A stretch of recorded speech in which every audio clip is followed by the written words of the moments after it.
libertos da culpa.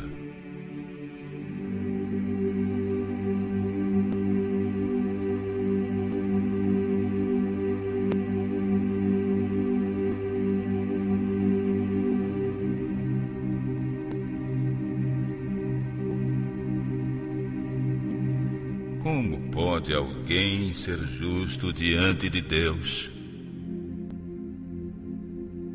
Como pode o pecador ser justificado?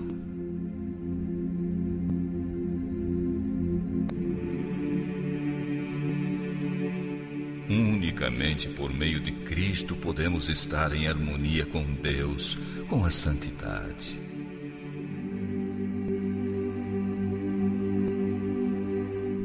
Porém, chegar a Cristo?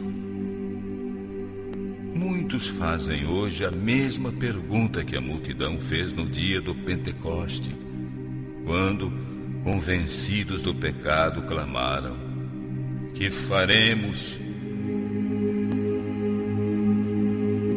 A resposta imediata de Pedro foi: arrependei-vos.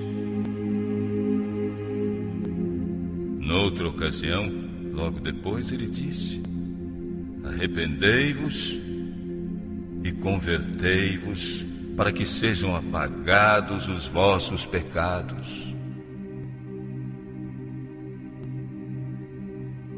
O arrependimento envolve tristeza pelo pecado e também afastamento dele. Não abandonaremos o pecado enquanto não reconhecermos quão terrível ele é. Enquanto não nos afastarmos do pecado, sinceramente, não haverá mudança real em nossa vida. Muitos não compreendem a verdadeira natureza do arrependimento. Multidões de pessoas se entristecem por causa de seus pecados e até mesmo procuram fazer uma reforma exterior porque têm medo de que seu mau comportamento lhes cause sofrimentos.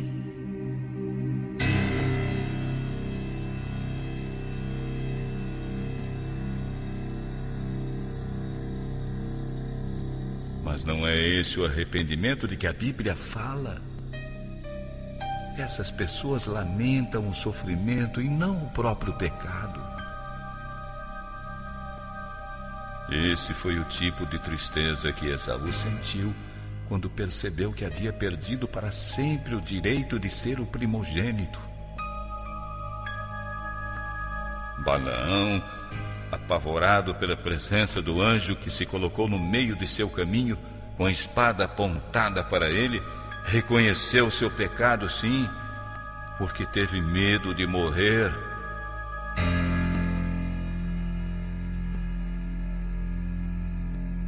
Porém, não se arrependeu verdadeiramente, nem mudou seus planos ou passou a aborrecer o mal.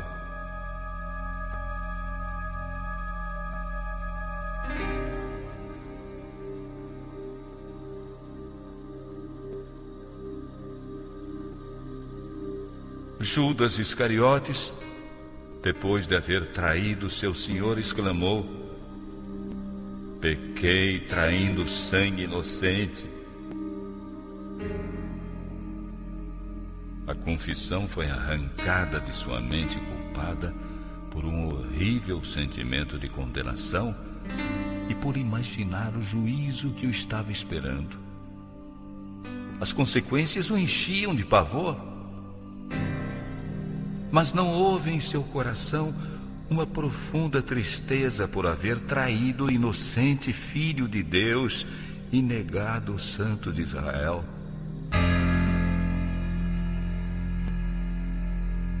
Faraó, quando sofria as consequências dos juízos de Deus, reconhecia seu pecado para escapar aos castigos prometidos, mas voltava a desafiar o céu logo que as pragas cessavam. Todos esses indivíduos lamentaram os resultados do pecado, mas não se entristeceram pelo próprio pecado. Quando, porém, o coração permite que o Espírito de Deus o influencie, a consciência é despertada e o pecador consegue enxergar um pouco da profundeza e santidade da lei de Deus, base do seu governo no céu e na terra.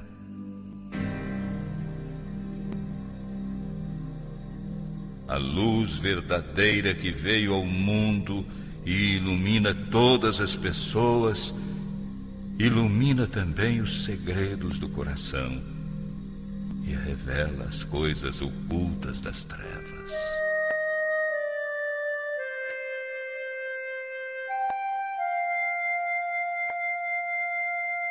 Apodera-se da pessoa um senso de culpa.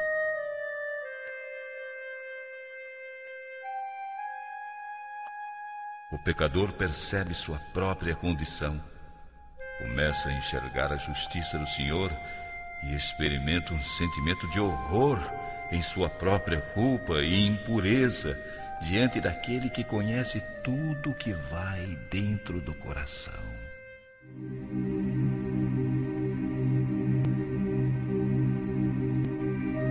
Vê o amor de Deus, a beleza da santidade, o prazer da pureza. Tem grande desejo de ser purificado e poder ser aceito na comunhão do céu.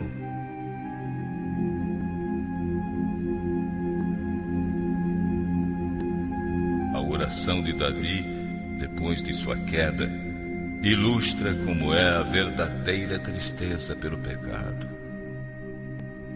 Seu arrependimento foi sincero e completo. Não fez qualquer esforço para diminuir seus erros, nenhum desejo de escapar ao julgamento que o ameaçava inspirou a oração que fez. Reconheceu que era grande a sua culpa, viu a contaminação de sua mente, aborreceu o pecado.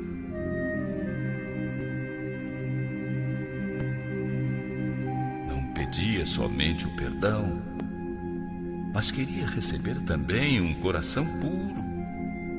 Tinha enorme desejo de desfrutar o prazer da santidade, ser novamente aceito na presença de Deus. Este foi o modo como ele se expressou. Feliz aquele cujos pecados Deus perdoa e cujas culpas ele apaga. Feliz aquele que o Deus eterno não acusa de fazer coisas más e que não age com falsidade. Ó Deus, tem misericórdia de mim por causa do teu amor. Lava-me de toda a maldade e limpa-me do meu pecado.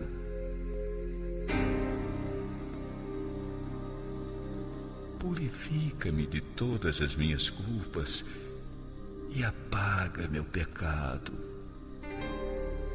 Pois eu conheço bem os meus erros e os meus pecados estão sempre diante de mim. Tira de mim o meu pecado e ficarei limpo. Lava-me e ficarei mais branco do que a neve. Ó Deus, cria em mim um coração puro e dá-me um espírito novo e firme. Não me expulses da tua presença, nem tires de mim o teu Santo Espírito. Dá-me novamente a alegria da tua salvação e faze que o meu espírito seja obediente. Ó Deus, meu Salvador, livra-me da morte e com alegria eu anunciarei a tua justiça.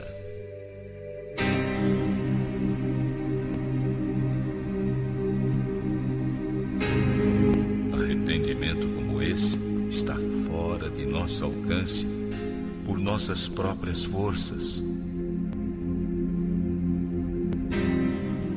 só é conseguido por meio de Cristo, que subiu ao céu e deu dons aos homens. Aqui está exatamente o ponto em que muitos erram e por essa razão não recebem o auxílio que Cristo gostaria de lhes oferecer.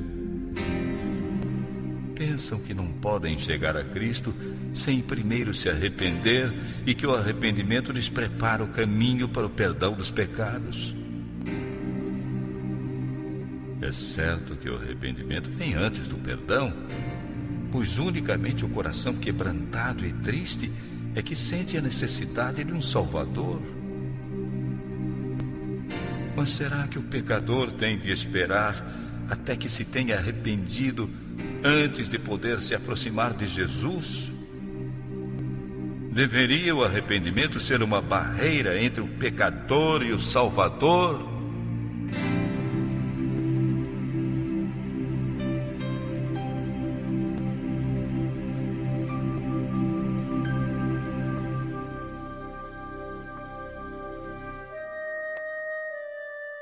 A Bíblia não ensina que o pecador tenha de se arrepender antes de aceitar o convite de Cristo. Venham a mim todos vocês que estão cansados, e eu lhes darei descanso. É a virtude que vem de Cristo que conduz ao verdadeiro arrependimento. Pedro esclareceu esse ponto aos israelitas. Deus o colocou à sua direita como líder e salvador para dar ao povo de Israel a oportunidade de se arrepender e receber o perdão dos seus pecados.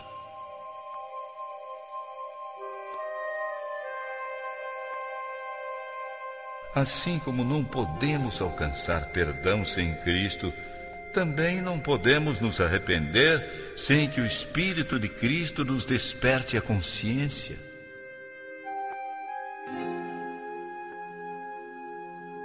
Cristo é a fonte de todo bom impulso.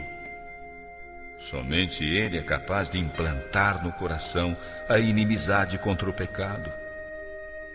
Todo desejo de verdade e pureza, toda convicção de nossa própria natureza pecaminosa é uma evidência de que seu Espírito está trabalhando em nosso coração.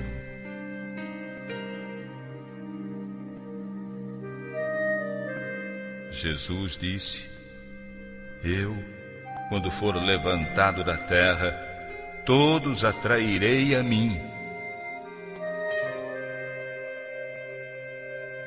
Cristo precisa se revelar ao pecador como o Salvador que morreu pelos pecados do mundo.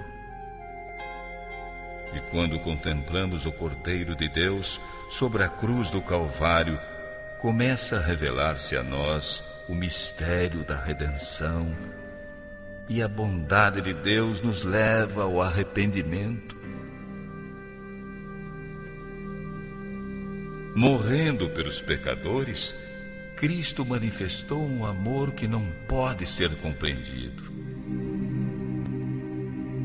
Esse amor abranda o coração do pecador, impressiona-lhe o entendimento e o leva à contrição.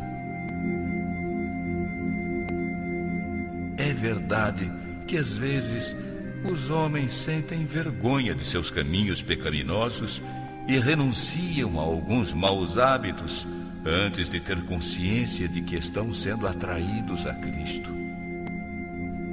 Quando, porém, estão fazendo um esforço para mudar seu mau procedimento, motivados pelo desejo de proceder bem, é sempre o poder de Cristo que os está atraindo.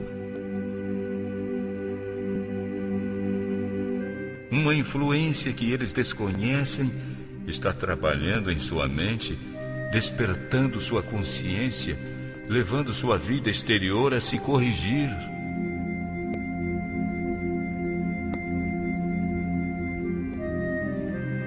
E quando Cristo os atrai, levando-os a olhar para sua cruz, para contemplar aquele que morreu pelos pecados deles, o mandamento é despertado na consciência.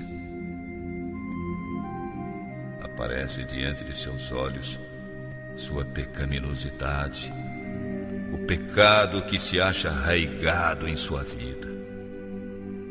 Começam a compreender a justiça de Cristo e reconhecem, afinal, o que é o pecado para que tão grande sacrifício fosse exigido para salvar a sua vítima? Acaso foi preciso todo esse amor, todo esse sofrimento, toda essa humilhação para que não perecêssemos, mas tivéssemos a vida eterna?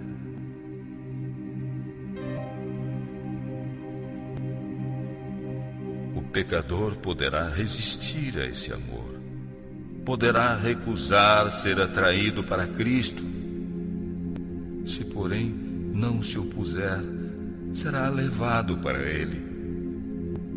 O conhecimento do plano da salvação irá levá-lo ao pé da cruz, arrependido dos pecados que causaram tanto sofrimento ao amado Filho de Deus.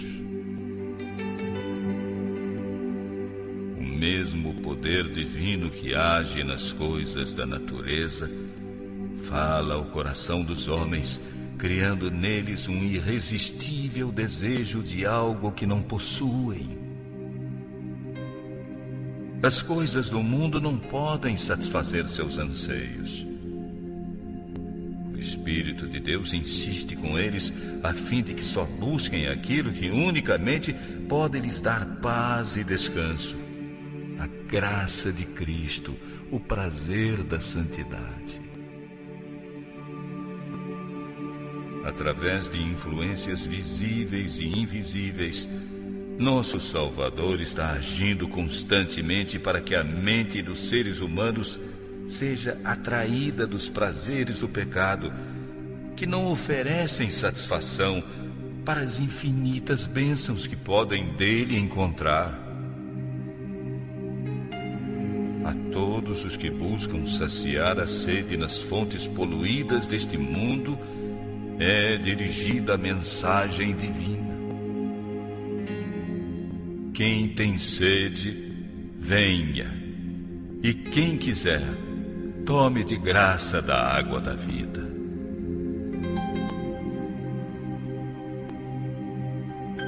Você que suspira por alguma coisa melhor do que aquelas coisas que o mundo oferece, reconheça nesse desejo a voz de Deus falando ao seu coração. Peça que Deus lhe dê arrependimento, que lhe revele Cristo em seu infinito amor, sua perfeita pureza.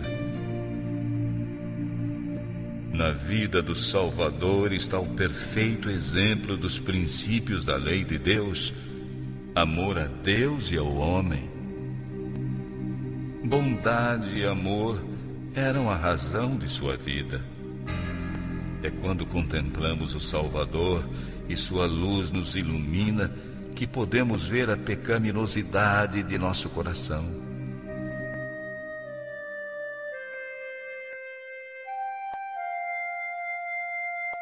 É possível que, como Nicodemos, tenhamos achado que nossa vida tem sido justa, nosso caráter moral correto, julgando que não precisamos nos humilhar perante Deus como um pecador vulgar. Mas quando a luz de Cristo ilumina nosso interior, vemos como somos impuros. Podemos compreender nossos motivos egoístas, nossa inimizade contra Deus, que tem manchado todos os atos de nossa vida. Reconheceremos que nossa justiça é, na verdade, igual a trapos imundos, e unicamente o sangue de Cristo nos pode lavar a mancha do pecado e renovar-nos a mente à sua semelhança.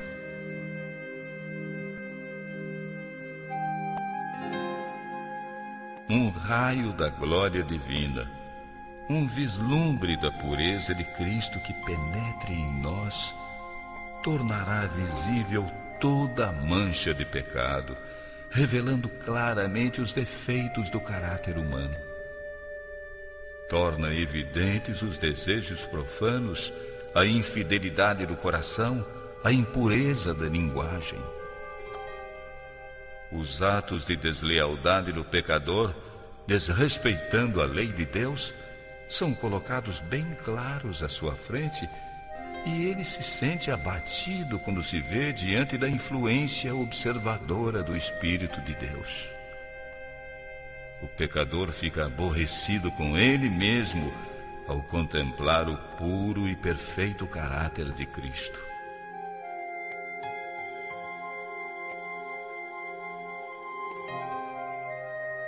Quando o profeta Daniel viu a glória que cercava o mensageiro celeste que lhe foi enviado, sentiu sua própria fraqueza e imperfeição. Descrevendo o efeito da cena maravilhosa, ele diz: fiquei pálido de medo e sem forças. Quando ouvi o anjo falar, desmaiei e caí de bruços no chão.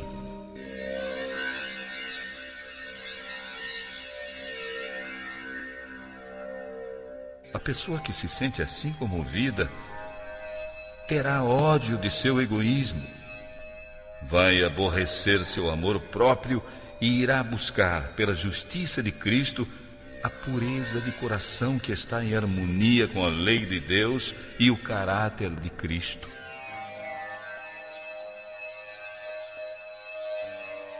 Paulo diz que, quanto à justiça que se alcança pela obediência da lei, no que se referia ao exterior, ninguém o podia acusar de nada. Quando, porém, compreendeu o caráter espiritual da lei, reconheceu que era um pecador. Julgado pela letra da lei, conforme as pessoas aplicam à vida exterior, ele havia se afastado do pecado.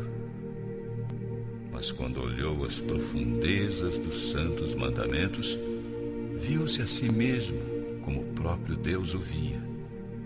Prostrou-se com toda a humildade e confessou sua culpa. Ele disse: houve tempo em que eu desconhecia a lei e estava vivo. Mas quando vim a conhecer o mandamento, o pecado começou a viver e eu morri.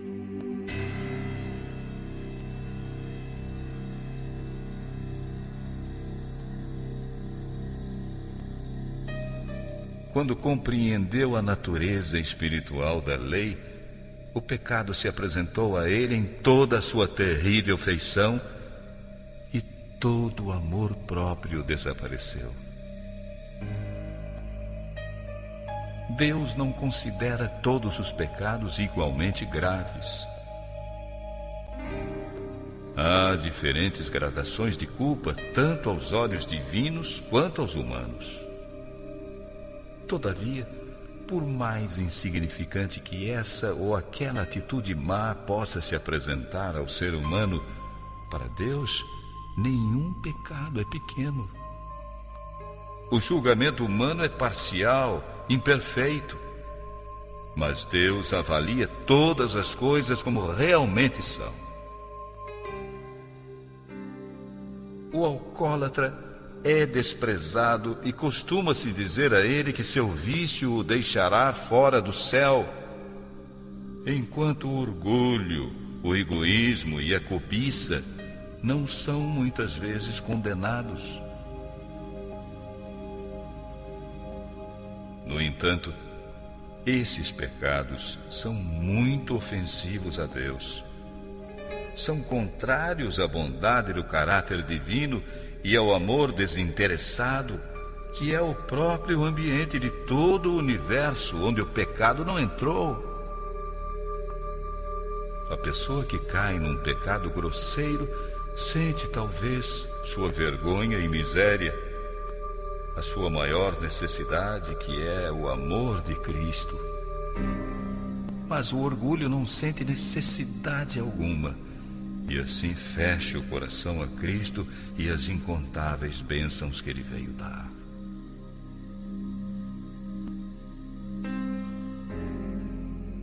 O pobre publicano que orava: ó Deus, tem misericórdia de mim, pecador, considerava a si mesmo uma pessoa muito má, e os outros também pensavam assim. Mas ele conhecia suas necessidades e, carregando todo o peso da culpa e vergonha, veio a Deus pedir-lhe misericórdia. Seu coração estava aberto para que o Espírito de Deus o libertasse do poder do pecado mediante sua graça.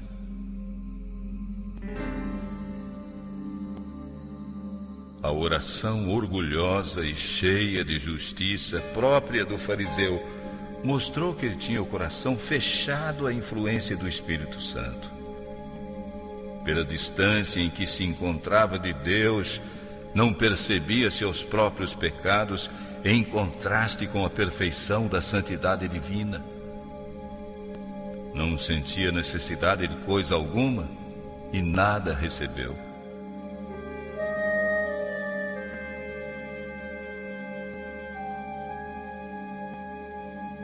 Quando você compreender o quanto é pecador, não espere até que consiga melhorar. Muitas pessoas acham que não são suficientemente boas para ir a Cristo.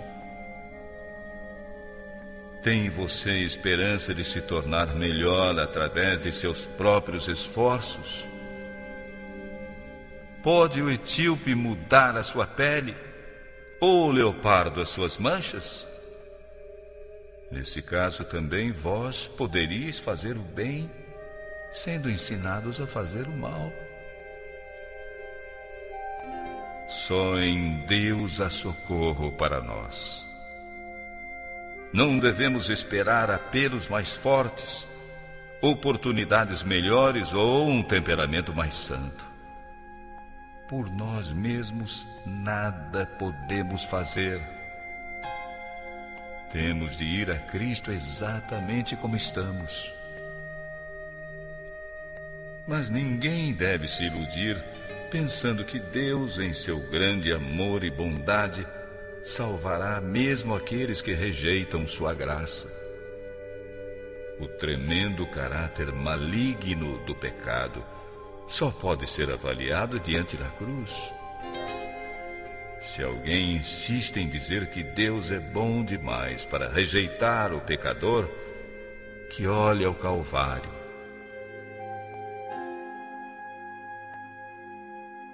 Foi por não haver outro meio de salvar o homem e por ser impossível, sem esse sacrifício, a humanidade escapar do poder corruptor do pecado e ser restaurada ao convívio dos seres santos. Impossível o ser humano se tornar de novo participante da vida espiritual que Cristo tomou sobre si a culpa dos desobedientes e sofreu no lugar dos pecadores.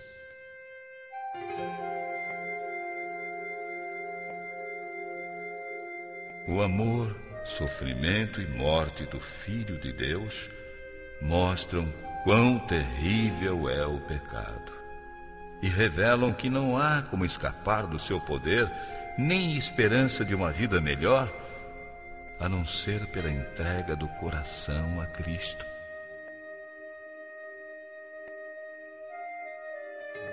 O pecador obstinado costuma se desculpar, dizendo a respeito dos verdadeiros cristãos: sou tão bom quanto eles.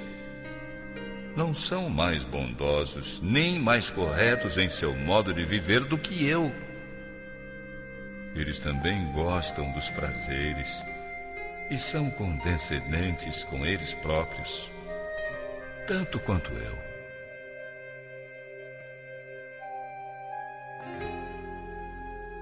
Fazem assim das faltas dos outros uma desculpa para negligenciar seu dever. Os defeitos e pecados alheios não servem como desculpa para pessoa alguma, pois o Senhor não nos deu um modelo humano falível. O imaculado Filho de Deus é que nos foi dado como exemplo, e os que se queixam do mau comportamento dos que se dizem verdadeiros cristãos são justamente os que deveriam apresentar um modelo de vida melhor e um mais nobre exemplo. Se tem um conceito tão elevado do que é ser cristão, não seria ainda maior o seu pecado? Sabem o que é certo, mas não querem pôr em prática. Cuidado com os adiamentos. Não deixe para depois a tarefa de abandonar os pecados e buscar, por meio de Jesus, a pureza de coração. É nesse ponto que milhares têm errado para sua própria perda eterna.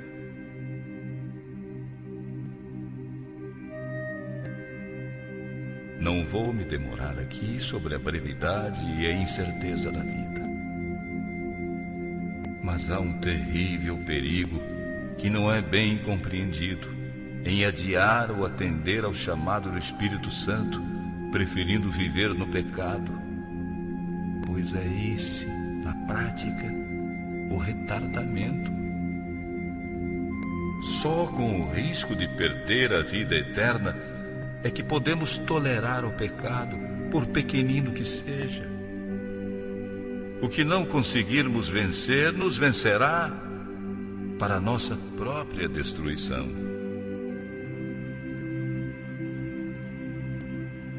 Adão e Eva se convenceram de que uma questão insignificante, como comer o fruto proibido, não poderia resultar nas tão terríveis consequências anunciadas por Deus.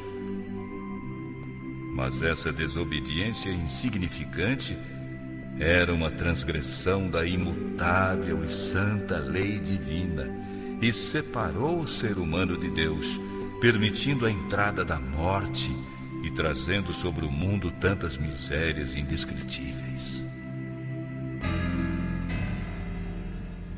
Século após século, a terra tem se lamentado e toda a criação tem gemido aflita por causa da desobediência do ser humano. Os próprios habitantes do céu sentiram os efeitos da rebelião contra Deus. O Calvário tornou-se um monumento para mostrar ao mundo o enorme sacrifício exigido para pagar a transgressão da lei divina. Não consideremos o pecado como uma coisa sem importância. Cada ato de transgressão, cada negligência ou rejeição da graça de Cristo cai sobre você mesmo. Endurece o coração, torna a vontade depravada, entorpece o entendimento e faz com que você atenda cada vez menos ao chamado do Espírito Santo de Deus.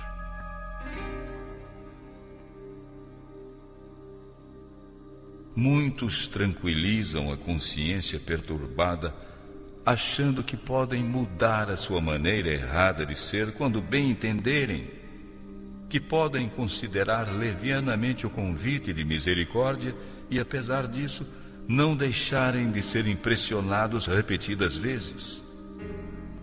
Acreditam que depois de terem desprezado o Espírito da graça, depois de terem se colocado junto com Satanás, no momento de terrível aflição, poderão mudar seu jeito de ser.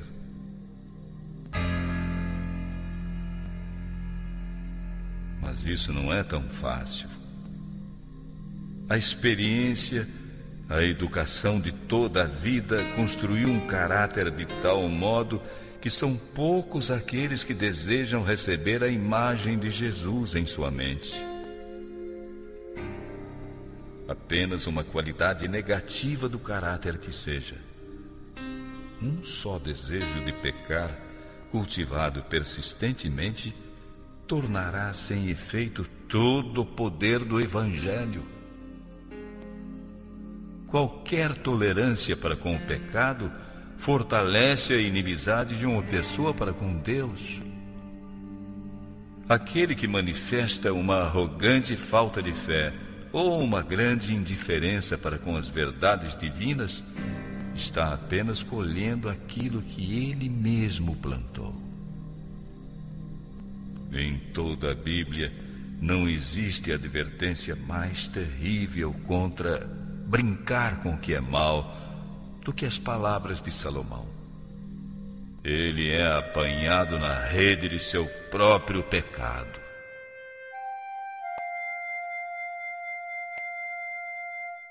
Cristo está pronto para nos libertar do pecado, mas não contra a nossa vontade. E se pela insistente transgressão a própria vontade estiver inclinada a fazer o mal e não quisermos ser libertos nem aceitar sua graça, o que mais ele poderá fazer? Nós nos destruímos conscientemente por rejeitar seu amor. Este é o tempo em que Deus mostra sua bondade. Hoje é o dia de ser salvo. Se hoje vocês ouvirem a voz de Deus, não sejam teimosos. O homem vê o que está diante dos olhos, porém o Senhor olha para o coração. Esse coração humano com suas emoções de alegria e tristeza em conflito. Coração volúvel e sem rumo, que serve de morada para tanta impureza e engano. Deus conhece os motivos, os desejos e os propósitos. Vá até Ele com o seu coração manchado, do jeito que se encontra agora. Como salmista, abra o coração àquele que pode ver tudo, dizendo: ó Deus, examina-me e conhece o meu coração. Prova-me e conhece os meus pensamentos. Vê se há em mim alguma falsidade e guia-me pelo caminho eterno.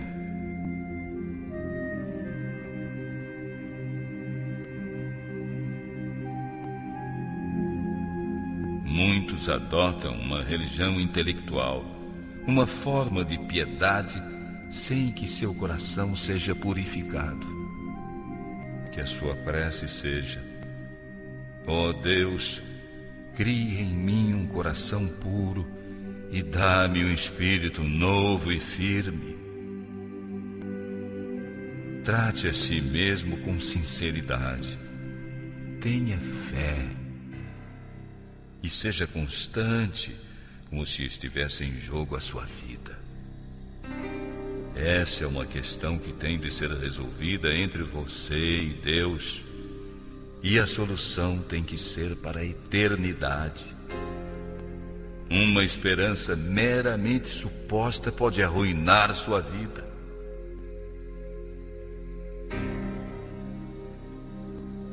Estude com oração a palavra de Deus.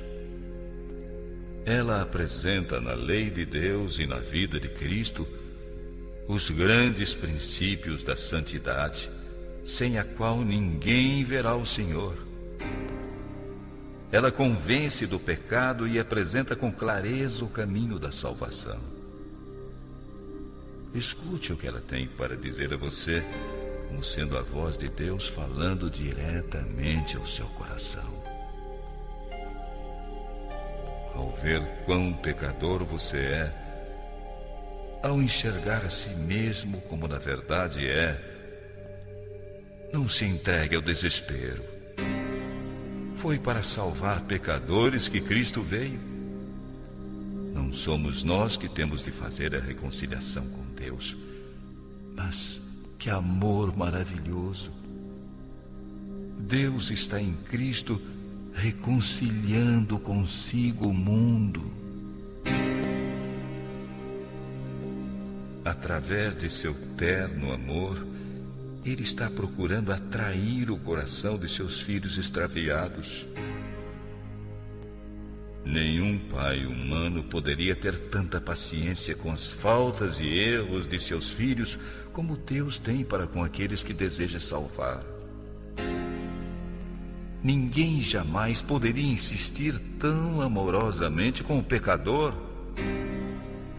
Jamais algum lábio humano usou com o extraviado palavras tão carinhosas e cheias de amor do que ele. Todas as suas promessas e suas advertências não passam de suspiros de um amor indescritível.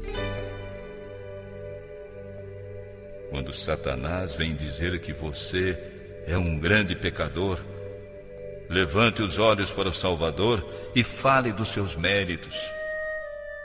Isso ajudará você a olhar para a sua luz. Reconheça os seus pecados, mas diga ao inimigo que Cristo Jesus veio ao mundo para salvar os pecadores e que por seu grande amor você poderá ser salvo.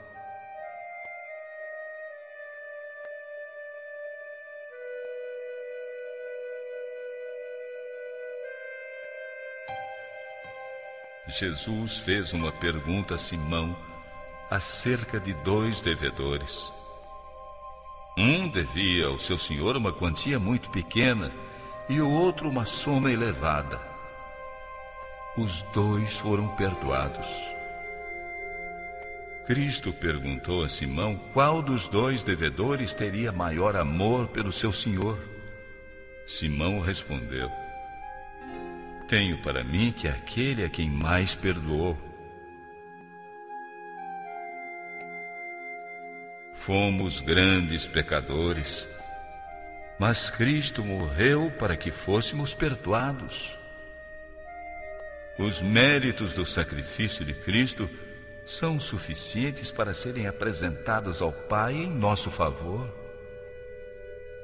Aqueles aos quais mais perdoou irão amá-lo muito mais e estarão próximos do seu trono para cantar louvores ao seu grande amor e infinito sacrifício. Quanto mais plenamente compreendemos o amor de Deus, melhor reconhecemos quão maligno é o pecado.